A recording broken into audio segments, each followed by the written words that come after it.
always amazing to see the wire of metal here when I'm using my lathe.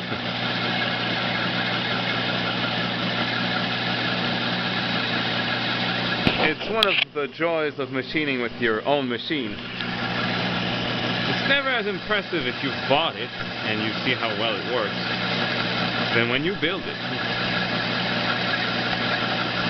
And I have built or repaired many now.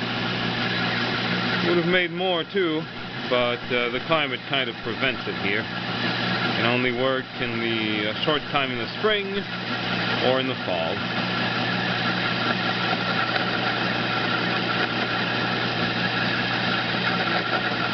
Still, a lot of fun to see, at least for me.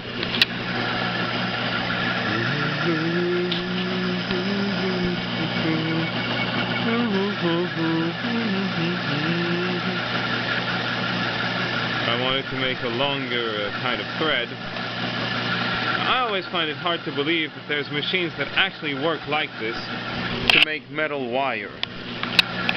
This thing here, yep, well, it breaks easy, but in softer metals like copper, this can be used to make copper wire. Anyway, I think you've seen enough. I am continuing with the machining of the shaft here. So stay tuned for more great machining on a homemade lathe.